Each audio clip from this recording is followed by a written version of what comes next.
This podcast is part of the Deluxe Edition Network. To find other great shows on the network, head over to deluxeeditionnetwork.com. That's deluxeeditionnetwork.com.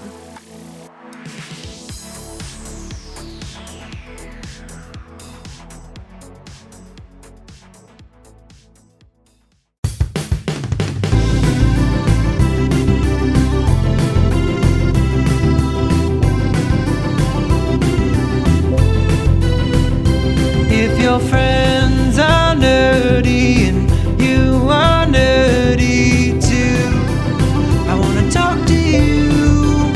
Friends talking nerdy.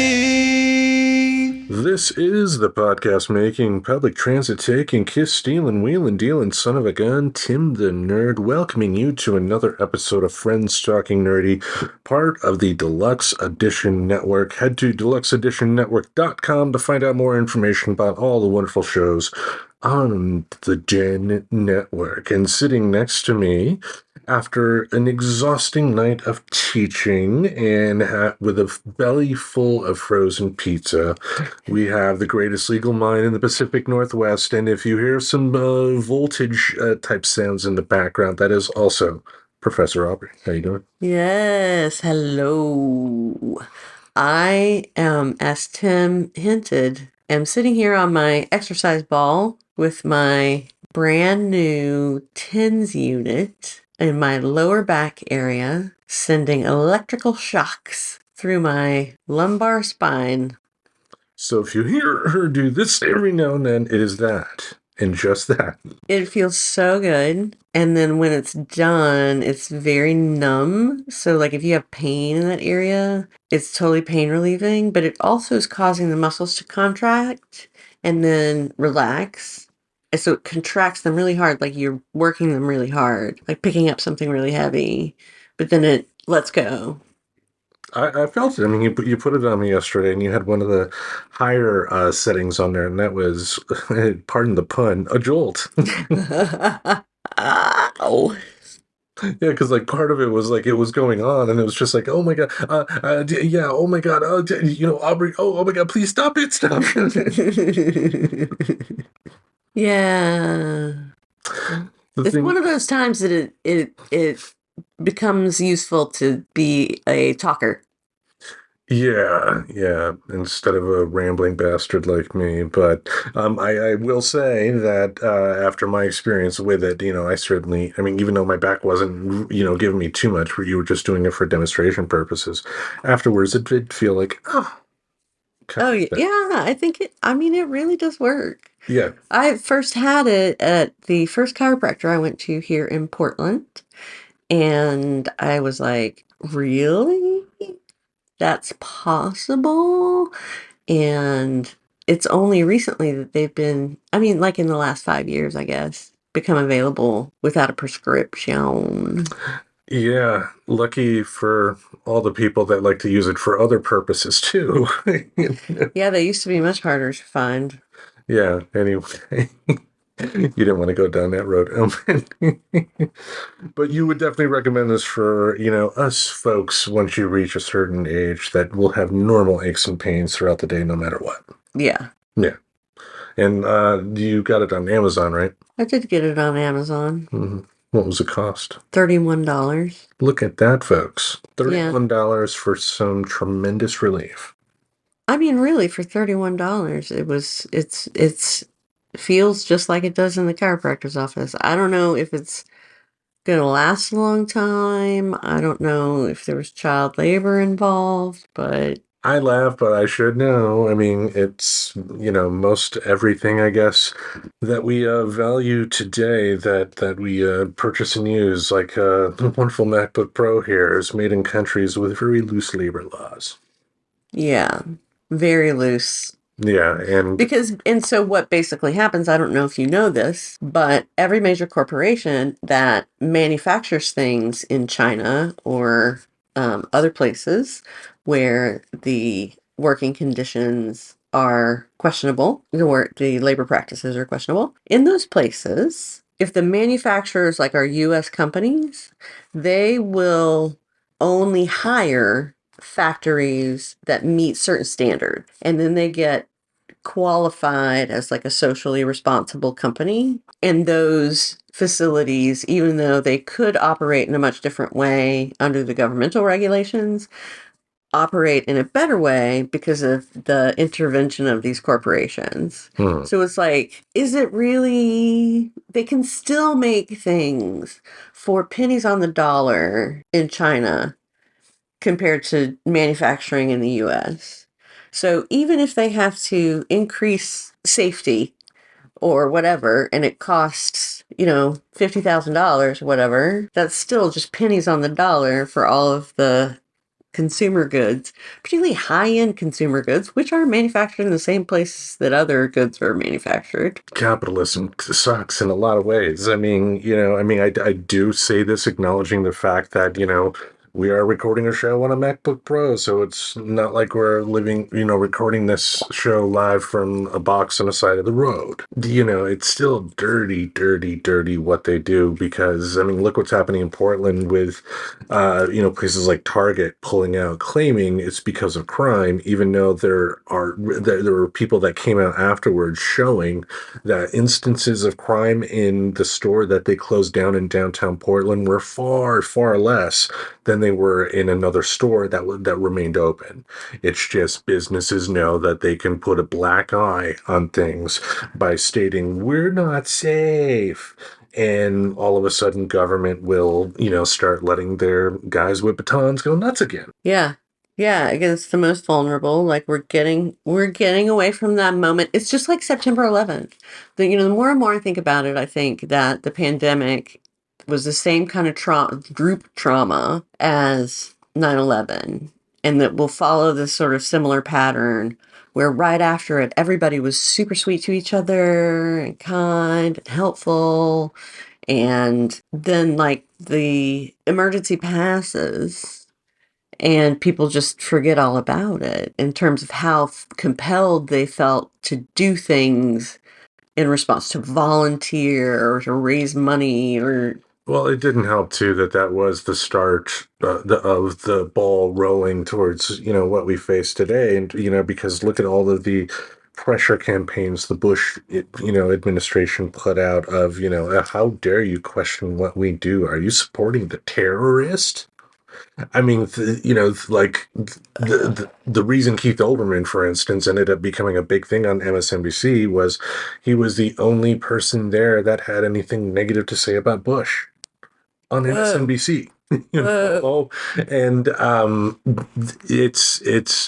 we're down a pretty dangerous path here, and we'll go over politics here a little bit later. We normally try to steer clear from it, but this, 2024 being the election year that it is, we are bound to have some talk about this. We would be fools not to.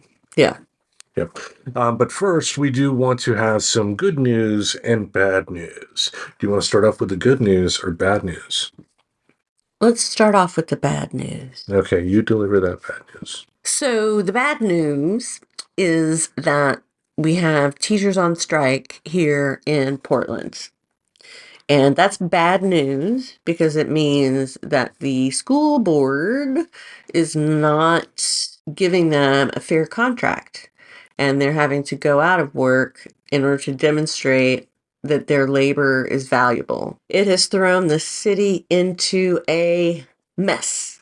Like it feels like the same kind of emergency when COVID first started and everybody had their kids and had no idea what they were going to do with them. And the little kids, people with little kids, like, what are they supposed to do? Single parents, what are they supposed to do? Like, that is, the unfortunate part of the job, but the teachers have to be able to use the power that they do have. And that's the power to strike, to be able to make their point that they're not happy with the conditions. But we are talking bad news here. Well, the bad news is just that they continue to negotiate and are not reaching a deal. And so every day that goes by at this point, I think the tables are turning in public opinion. And even though people support the union, once it affects them in their pocketbook and their ability to do social things and their ability, you know what I'm saying? Like, yeah. it hits them in a really personal way.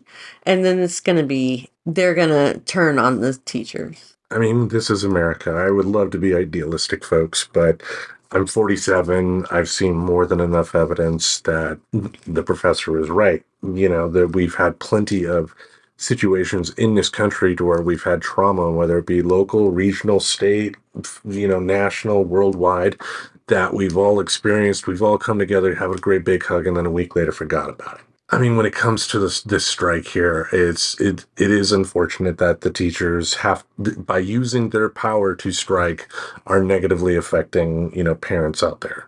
Because yes, you can have a single parent out there that fully supports the strike happening, but if they're the single parent and they're the sole breadwinner, they have to worry about another expense suddenly because of, daycare or, getting a babysitter, depending on the kid's age, or maybe missing work, period, which could lead to further ramifications down the road. Yeah, I mean, I don't know if you saw on the news about the interrogation in Congress of the guy from JP Morgan Chase, I think. And the representative asked, okay, there's a teller that works at your bank full time, and she's a single parent, and here's her budget. Here are the things she has to pay for. Sounds like a Katie Porter question. Yes, it was Katie Porter. So here's her budget, right? And she was like, this is the least she could get healthcare. This is the least she could get rent. This is the very bottom of what's available. And, just goes down this long list. And she's $650 in the hole every month without having purchased food, without having purchased medication. She's just paying the rent and the utilities, basically. And so then an extra expense or a day off work if she doesn't have sufficient sick time, or they don't have sufficient sick time. Like, yeah, I mean, it's impactful.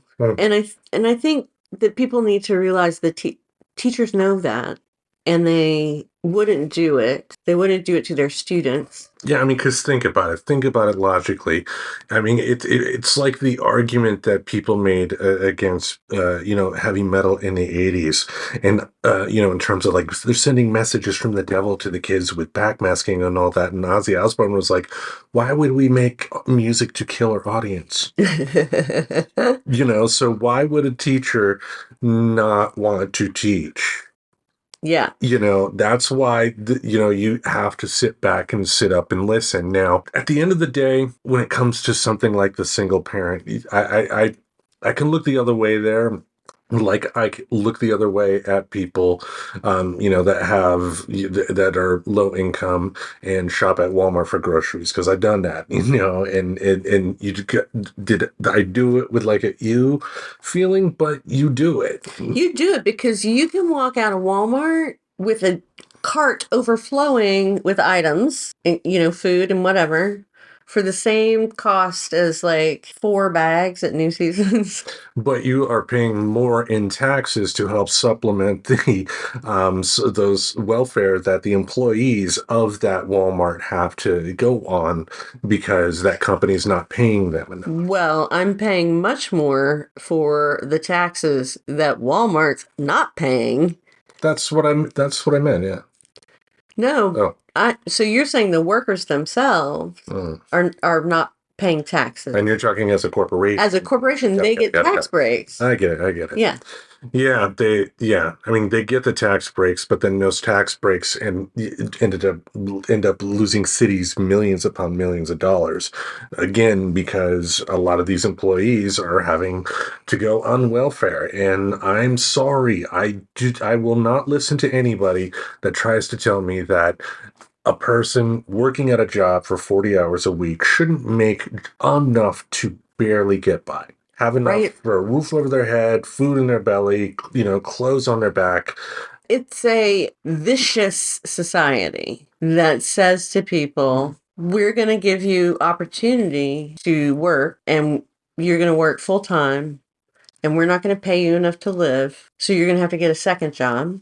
So you're going to be working 60 hours a week with no overtime, without benefits associated like sick time and accrued PTO associated with that second job. So like a bunch of things you lose, even if you're making that the same amount of money with if you were doing like the same base salary. Yeah.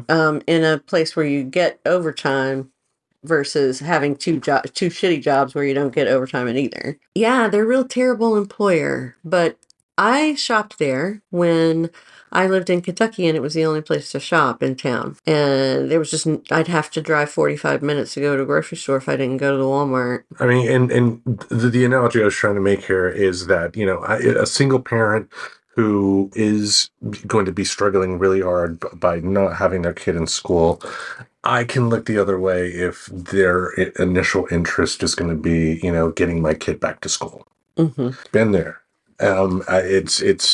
It's great to be ideological, but I think it's one thing to keep in mind too, that, not everybody that would be upfront in terms of this strike needs to stop is necessarily trying to say that teachers shouldn't have their voice. They shouldn't have the power to be able to negotiate a fair contract. But, look at me trying to find a positive out of something, but I think it's important to keep that in mind. Yeah. Yeah, but I think so. Anything else about that? No, I mean, I think it's a big time for labor. I mean, there's just labor stuff going on all over the place. People are winning really great contracts, and we had another one this week. Yes, SAG-AFTRA, the actor strike, is, as we record, pretty much over. Similar to the writer's strike, when you have negotiations like this between a company, the negotiators will, be the first ones to say, this is something we agree upon. And then they present it to the union to get voted on. And that is the process that is happening right now. But the heads of SAG-AFTRA have been out in interviews stating that, the actors are going to be looking at a nice bump in pay, because again, one thing to keep in mind about Hollywood, it is our biggest entertainment is our biggest export, and not every actor is making Tom Cruise money. Most actors in Hollywood are, giggers. That, or if they're somewhat working regularly, they could be making a solid, upper five figures. And a lot of people are going to be happy doing that, playing toy soldier in front of cameras. Like, hey, Tim, would you want to work on this military TV show for $70,000 a year? Let's see. Yeah, I mean, gotcha. Point taken. Mm-hmm. Not everybody's a millionaire. That's right. Finally proved my point. Yeah, I mean, I think it's a hallmark of our era that there's such a disparity between the rich and the poor. So yeah, most importantly, with this strike, though, they did get protections with artificial intelligence. The studios at one point were asking, they even dumped their previous thing about stating that they wanted to hire like relatively unknown actors and pay them $200 to do a complete 3D scan, and then they would have control of that 3D scan for perpetuity. Mm-hmm. They went from that to stating, we just want to hire people and do their scan and not tell them about it, and not pay them. But that got figured out. There is protection for the actors in this particular case, and I know that was one of the big sticking points that kind of started the ball rolling here. But if all goes well and the actors union votes, which more than likely they will, I don't. Yeah, I don't think they want to be on strike anymore. That. And also, like, if, you are supportive of this union in the first place, you're not going to be, saying no to the people that, you voted into place to, do these negotiations. I mean, I'm sure you might. I mean, yeah. You might, like, as a person who's on a bargaining committee, you're never going to make everybody happy. So there's always going to be a faction that's going to be unhappy. The only question is, are they going to be a big enough faction to defeat the 2/3 majority vote that's required to ratify an agreement? Wow, you know what politics like that reminds me of? What? Wrestling. Professional wrestling. I saw a great documentary I wanted to talk a few minutes about here on the show in a very loving way because I thought it was quite beautiful. Nice. Yeah. Oh, tell me about it. All right. It is on the Peacock, part of their WWE section, and it is called Superfan: The Story of Vlad. And who is Vlad? If you are, like me, a longtime fan of professional wrestling, if you notice, after certain points in time, there may be some faces in the crowd that show up on a regular basis just because they're able to get tickets to, the particular shows that are going to have like TV tapings for pay-per-view or something like that. Mm-hmm. And one such guy was Vlad. He primarily would show up at like Madison Square Garden shows, but he'd always be in the front row, have a huge smile on his face, and yeah, screaming at everybody. But I mean, he would be screaming at the bad guys, but he'd have the biggest smile on his face. Some of the early episodes of Monday Night Raw, including the first episode, he was in the front row cheering along with everybody else. And he's one of those faces that, for people like me, you've seen him enough to where you hear stories about him. And, initially I thought he was Russian, but apparently he's Haitian. Oh. There were rumors that, the reason he got to be at so many big shows like that was, he was a bodybuilder himself, and people thought that he was like Vince McMahon's personal trainer, and like part of the perks of the job was being able to sit in the front row for WWE shows, and that would be a great perk. Wow. And people believed it. They did, but the documentary just pointed out that, he was a Haitian immigrant, lived with his mother for all of his life, and it sounds like it was just a very simple guy. Just wanted to be able to pay enough to have a roof over his head to take care of his mother and to go see wrestling when it came to town.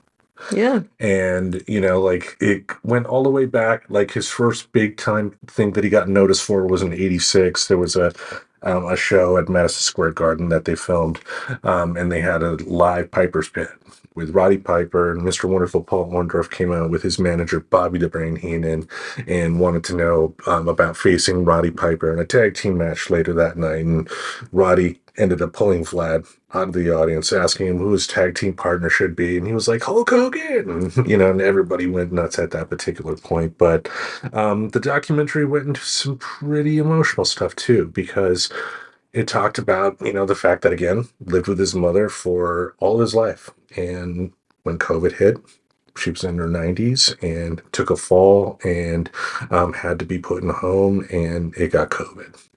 And she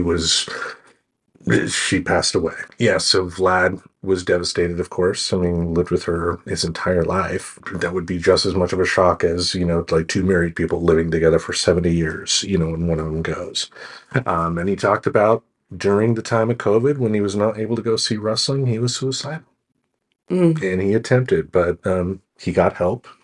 And the WWE did a real beautiful thing. Like when they started allowing fans back into the arena at WrestleMania 37, I think that was in 2021. WWE sent him a video with like some, a number of like legendary wrestlers who had interacted with Vlad over the years, telling him, hey, hearing about your story, hope to see you again soon, blah, blah, blah. And then at the end, it was revealed that they were going to bring him to WrestleMania and have him in the front row. And they brought him, it was at Tampa Bay that year. They brought him there. He was backstage meeting a lot of people. Triple H and Stephanie McMahon arrive, pull him aside, and they give him a plaque as the official first ever WWE superfan. Wow. And the documentary ended with him just enjoying his time at WrestleMania. Yeah, that is such a sweet story. Yeah, and I know the cynic in me always, thinks of, what other people would say. And I know there may be people out there that may think that might be a little sad. But this is what made this guy happy. It's like, I don't know him personally, so I can't speak for him, but from the sound of it, it just sounds like he's just a very simple guy. Just one of those guys that just loved to punch the time clock, do his job, come home, be happy. And if professional wrestling is what made him happy and is, what got him friends in the business, got him some great memorabilia, like he has a flag with Hulk Hogan's blood on it from, I think, WrestleMania 7. Wow. Yeah, so, I say, what better story is there than that? He's lived his fantasy of just being there in the crowd and being the best fan he can be. Yeah, that's a really great story. Yeah, I think you're right that people might think that that's sad, but I agree with you that it's not sad. And I think people ought not judge what makes other people happy. Exactly. It's up to them. Great documentary. You should check it out. Yes, super fan on the cock. Now, before we get to our main event here, we do want to talk about politics a little bit because as we record this, we are past some midterm, not midterm, but off season elections that had some pretty great results for progressive causes, like Ohio, in a Republican state, passed a constitutional amendment to their state constitution protecting the right to abortion. Mm-hmm. Virginia, their House and Senate split to Democrat, embarrassing the Republican governor there. And the funny thing is, a lot of people in Republican circles wanted this guy, this Glenn Youngkin, that's his name. They were hoping that he would come into the presidency at the last minute and try and be the responsible one. But with this happening, Ohio legalized recreational marijuana. That's awesome. Yeah, which I wonder how they'll do it. I think it's interesting that early states have done it differently from each other, and I'm sure there's lots of policy studies of what the best policies are based on. Yeah, I mean, this is the 24th state, so I used to say 10 years. Now I'm going to say 5 years. It would shock me if it is not legalized recreationally nationally within 5 years. Yeah, I mean, yeah, if almost half the states are like, this should not be illegal, and it makes more sense to tax it and, regulate it so we can make sure that the appropriate people who are age appropriate to use it get it. and that it's safe and not adulterated. And that, I mean, that is another thing to think about too. If it does become like decriminalized or whatever they do to make it, okay to sell weed legally, it will make it to where there would be standardized ways to, harvest the weed to do what they need to do, because now it's just state by state and rule by rule wherever they're at. Yeah. Anyway, and this election does come on the tails of some poll numbers that showed that Biden was behind of Trump in some swing states, and people online were freaking out a little bit about that. Even though if you have a very cursory knowledge of presidential election history, you will know that most previous presidents at the year before the end of their first term didn't have the best of numbers until election time again. Right, because I think part of it is that they can't start campaigning. They have to govern. So they start campaigning much later. And I think, especially with this election that we just had here as we record, I think the one thing that is freaking Republicans out is just how mobilized Democrats have become. I mean, I think there are a number of people in our position, because I think I can speak for you safely by stating that if there were an alternate to Joe Biden in the Democratic Party that could take on Donald Trump and beat him, I would be all for that, especially a much younger one. But if Joe Biden's name is on the ballot in November 24, I'm voting for him. And I think a number of Democrats and a number of just citizens in this country are going to make sure that is happening just to get through, cross fingers, this Trump stuff. Yeah, I mean, I think that's what we thought in 2016. Look at 2020, look at 2022, look at this election here. I look at 2018 as well. The last time Republicans had any major huge wins was in 2016. And is progress going as fast as I would like? By no means. By no means. But I do think that To me, and you know me enough. I mean, I'm just, paranoid and scared about everything. To me, I am actually a little bit comforted by seeing what's happening in the election results, because people shouldn't really focus on polls, because polls don't matter, elections do. Mm-hmm. And if it's a year out, and if you think Joe Biden's numbers are not as good as they should be, because right now he's the best shot. If his numbers are not where you think they should be, you got to get out there and do something. Mm-hmm. Good lesson for us. We got to get out there and do something. Exactly, exactly. So enough pontificating there. How about we send it to one of our good friends at the Deluxe Edition Network to let you folks know about their show? I think we should do that. All right, pay attention to this spot. Hey, this is Casey Shearer. And this is Ray. Do you like pop culture?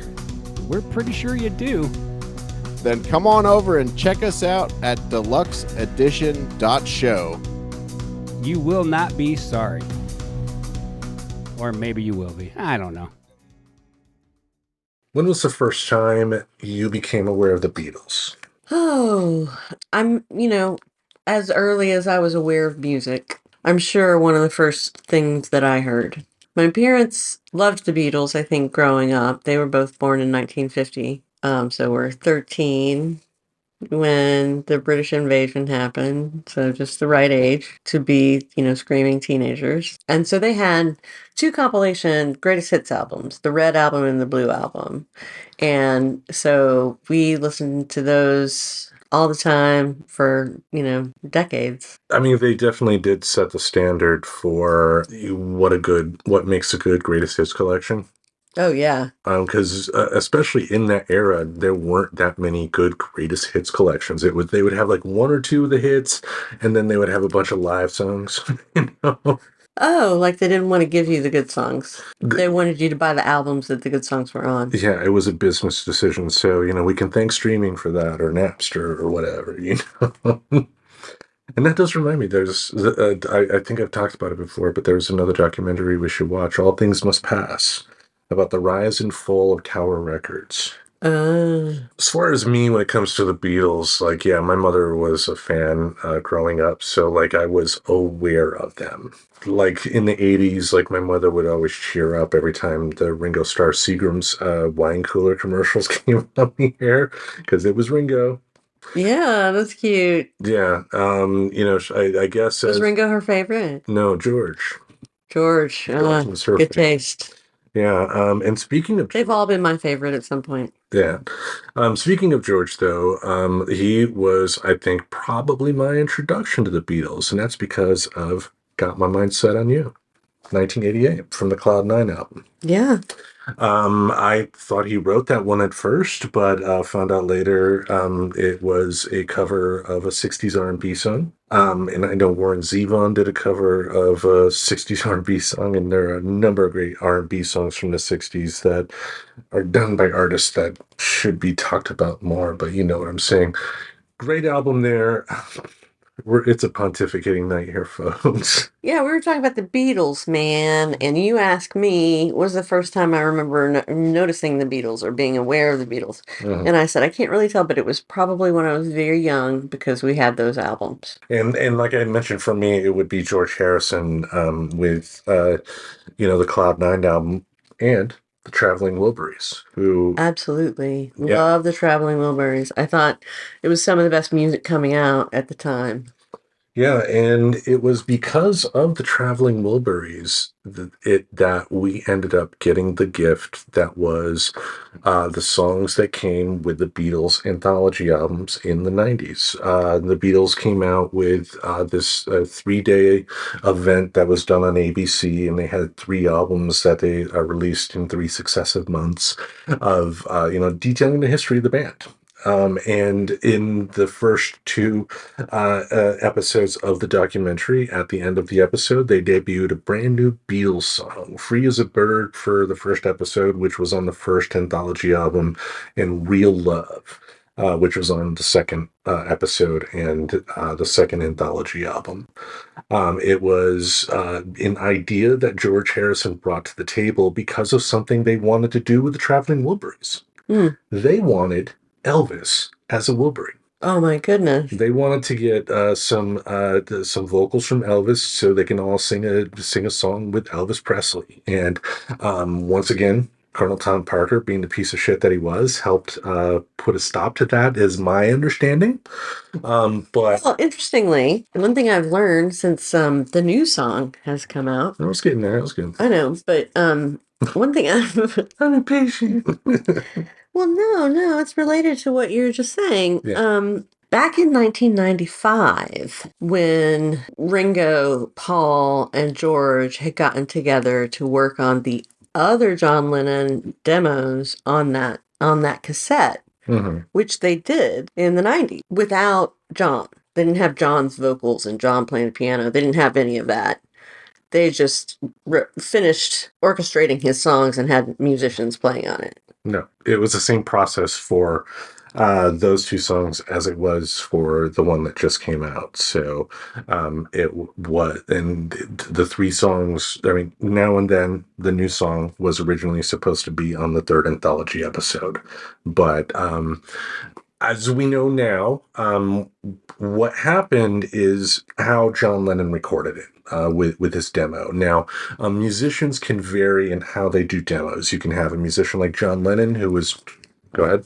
I'm going to take issue with you saying that I was wrong about how they made those albums in the 90s. Because those albums in the 90s were not made with the same kind of recording that Now and Then was on. Because the problem with Now and Then was that the vocal was too quiet and the piano was too loud. But it was one track because it was just on a cassette player. Yeah, all three of those songs were on the same cassette. So why is this groundbreaking technology?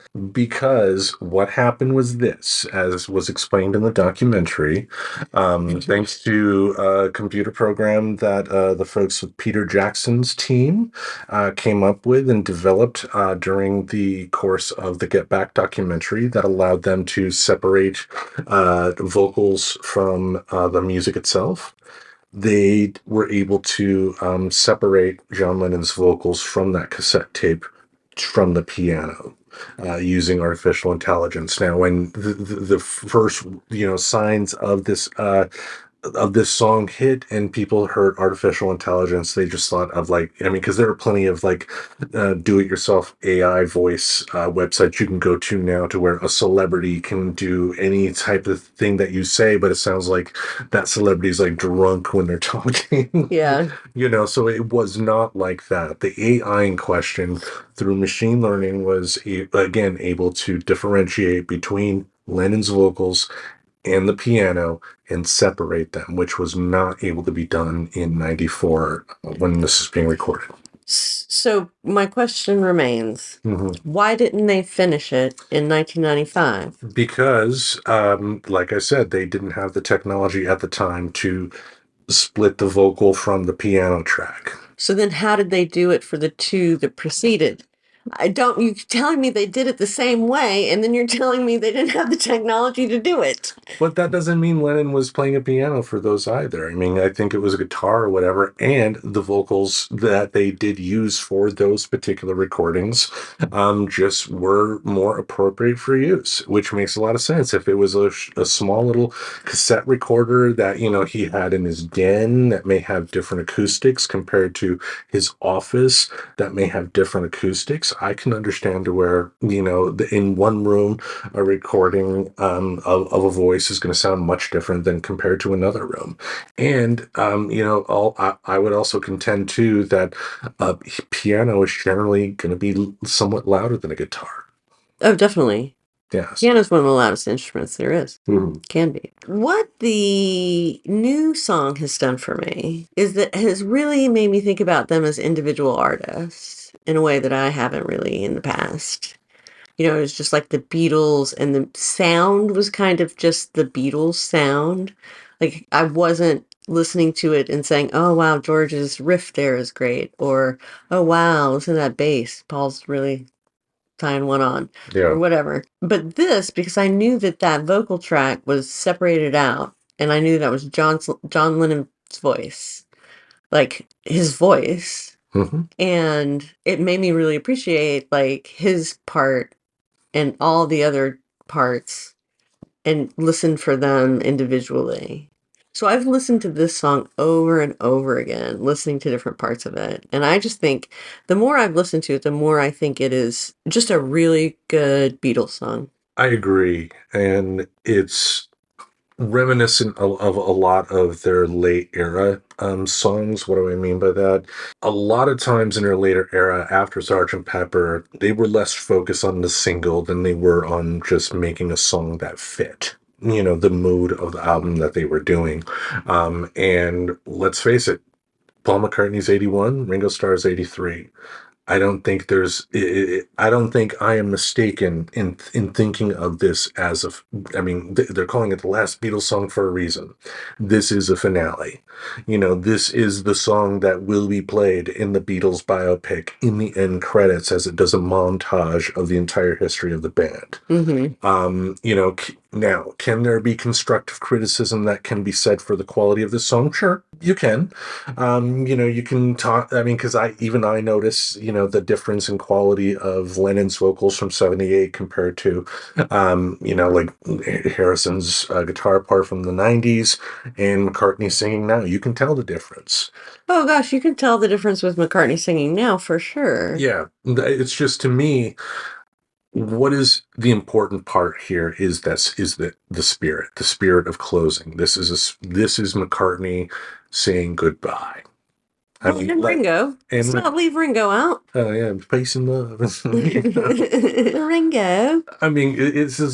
This is like so beautifully done that it wouldn't shock me to find out like Paul has like cancer or something, and which I hope is not the case, and I hope I'm just being extremely overdramatic here, but this is just a perfect way to close things. Now, does this the song as it sounds today, be what the end result would have been if John Lennon were alive to complete it? Of course not. Especially during that era, Lennon was less on, like strings anyway, for the songs that ended up on Double Fantasy. But that doesn't mean he didn't like him. Obviously, he had plenty of work in his solo career as well as with the Beatles. But this is more of his mellow, just basic rock phase when he wrote it. And another thing about his demos too, like I was trying to mention, like he was not a perfectionist with his demos. Like Pete Townsend, for instance, when he made a demo of a song, it was almost perfect and almost ready to just be put out the way he did it at home.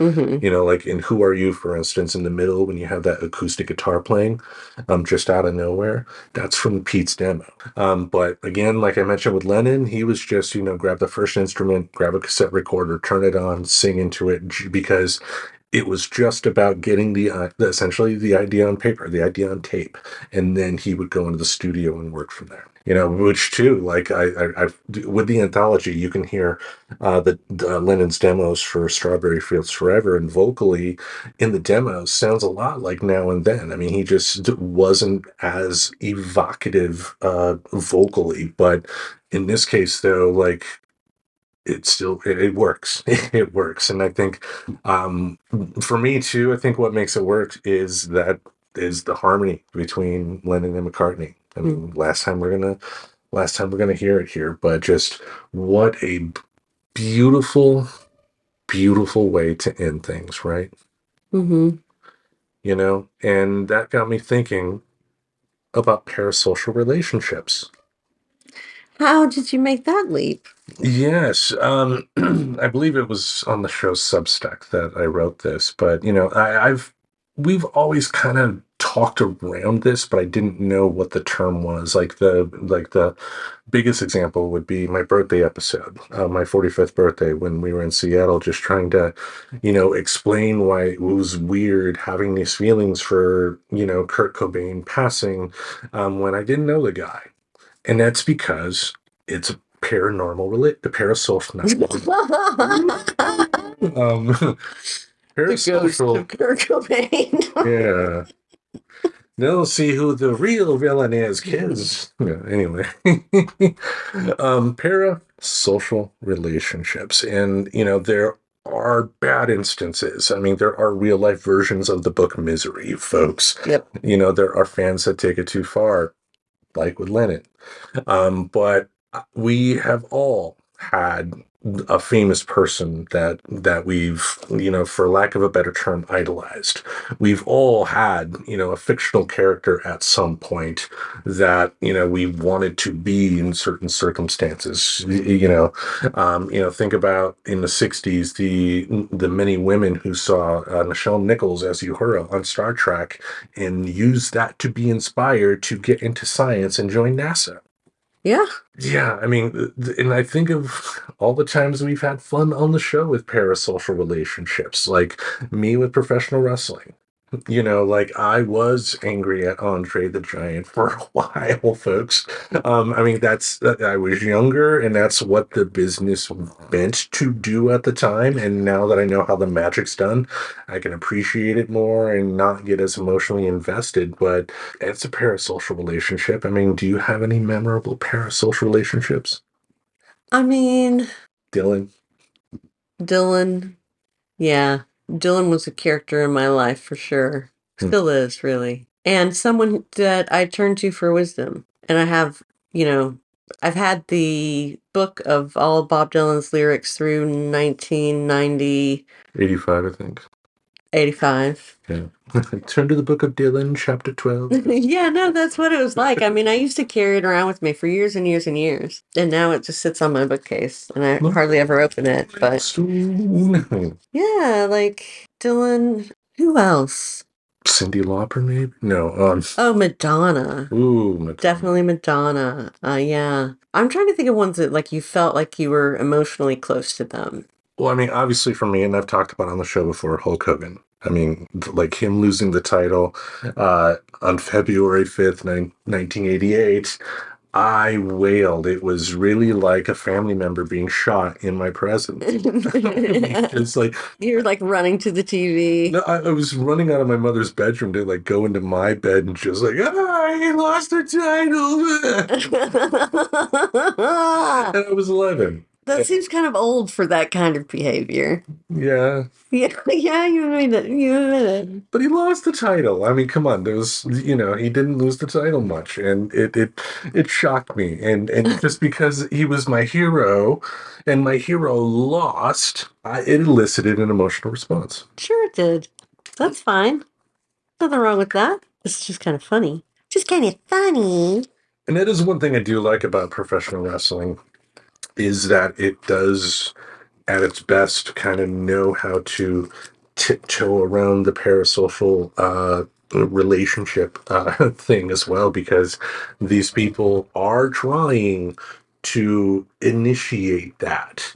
Even though obviously they're not giving you permission to like show up at their house or anything like that, but they want you to care. And, the best ones are able to do that and everything. But, from there, like musicians, like for a while, I had a Bowie period, to where I would like read any interview I could from him just to hear what he was reading. Because he was always reading something interesting. Wow, that's cool. Yeah, like there was one book from author Elaine Pagels, Pagels, and I know I'm mispronouncing it, but it was a history of how Satan came about. But she's a historian, so it was like talking about how, the creation of the Bible, the idea of Satan came to be. Oh, wow. Yeah, and that was thanks to David Bowie. Yeah. Ultimately, yeah, like, have you ever felt in a have you ever encountered a celebrity or somebody that you've had a parasocial relationship with, and do you recall how that went?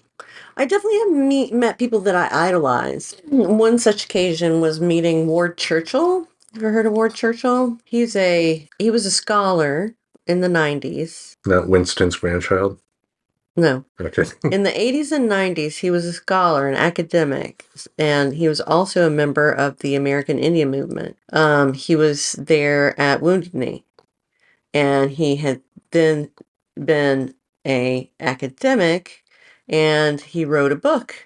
And it became a bestseller. And then he went on tours, and I saw him read from his book. And he was so mean. Like, I understand now, but like as a 19-year-old who thought that this thinker was the way I wanted to be able to think like that.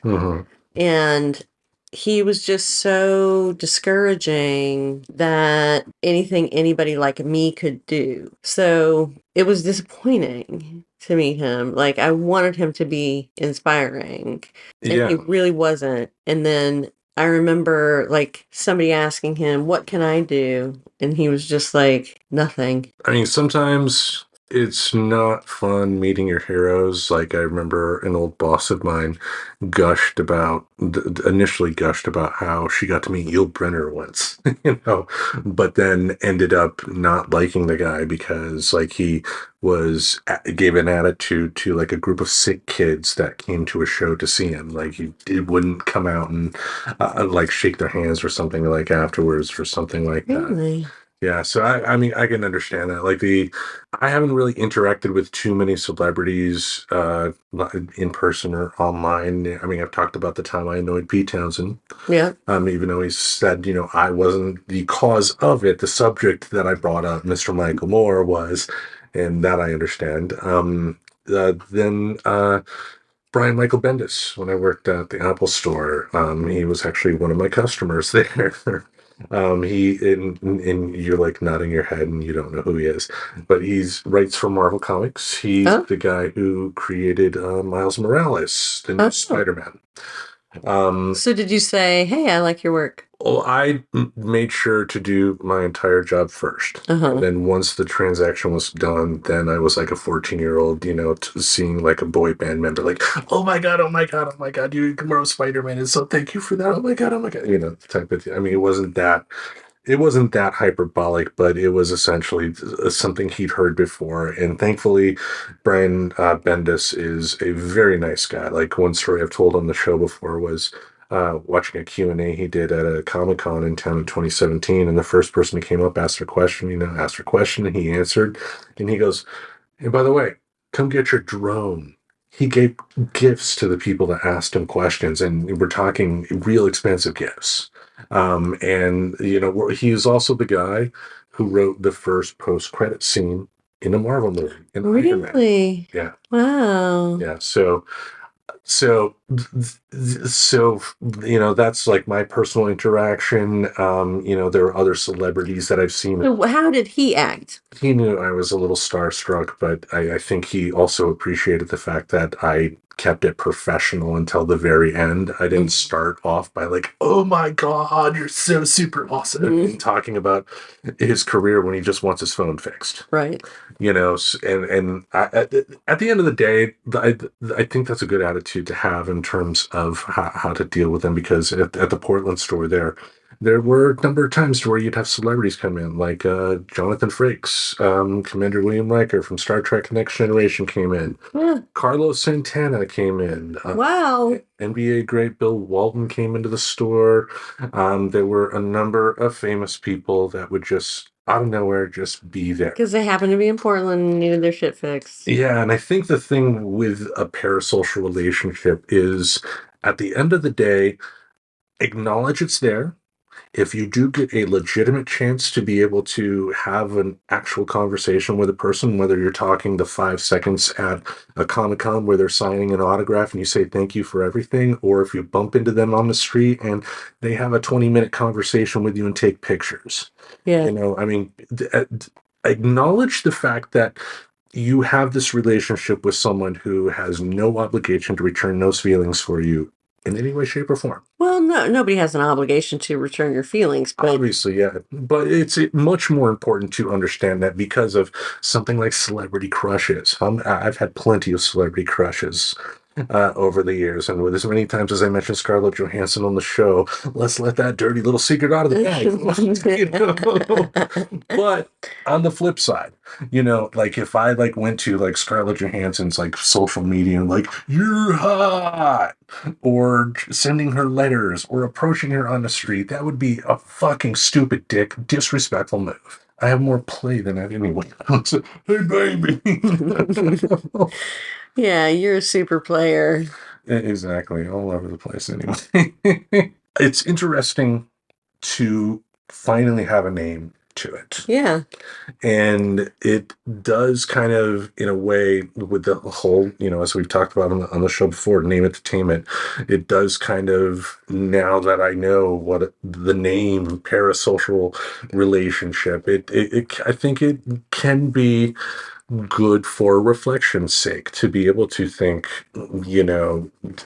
is what I'm thinking about this celebrity, this writer, this person healthy or not? Because, as we mentioned, it can go the negative side, and we're not, going to go too in depth at all on the negative side, but I think it is important, especially if you're going through stuff like depression or something like that.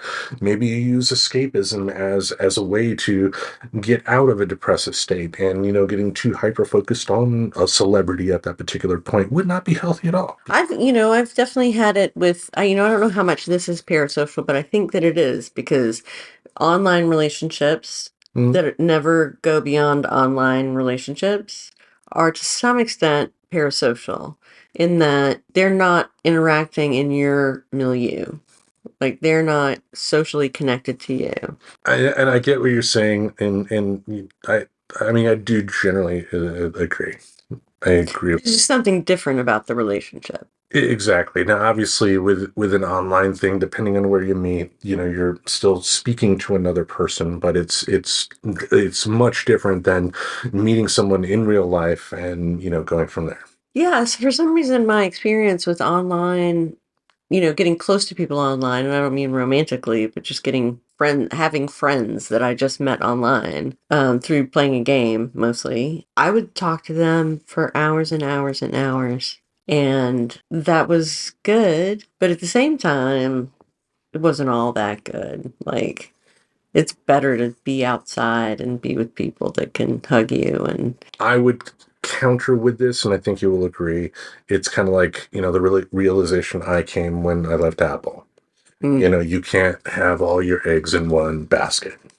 You do have to have, when it comes to a social life, you do have to have those people you can be cool with chatting with online, but you have to have those people that it'll be, you're going to meet up with every once in a while to go out on the town and have some fun. yeah.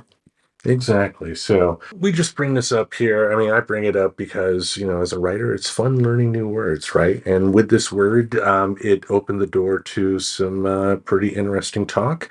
And like I said, just keep it in mind, folks, because you don't want to find yourself getting too hung up on someone you will never, ever meet, because then you will end up with pie in your face. I'm living proof. Mm-hmm. Actual pie. Exactly. In your actual face. Indeed. Couple for the drinking game, folks. Any other words of wisdom for our friends at home? No, just, watch out for yourselves. Look out for parking cones. Clowns. Yeah. Parking clowns. Ooh, my goodness, I'm a parking clown. That would be, I would buy a car just to park at the parking lot, or like, it's like valet, but they're all clowns. But they're all clowns. Nice to meet you. The clown valet. The clowns can provide any service as a clown, right? It could be the clown housekeeper or the clown. Well, just imagine the clown like pulling the scarves out, and then at the end of the scarf is your parking ticket. Yeah, that would be really funny. That would, and yet I'm here poor, and Elon Musk can bankrupt a company like Twitter and be giving government bailouts at the end of the fucking day. Fuck that guy. All right. With that, each Monday, we'll have something in this podcast space to entertain your ear holes. Until we meet again, we bid you adieu. Farewell. Now and then, folks. Now and then. Subscribe to Friends Talking Nerdy on iTunes, the Google Play Music Store, as well as Spotify. Remember to support Friends Talking Nerdy on Patreon. Goodbye, darling.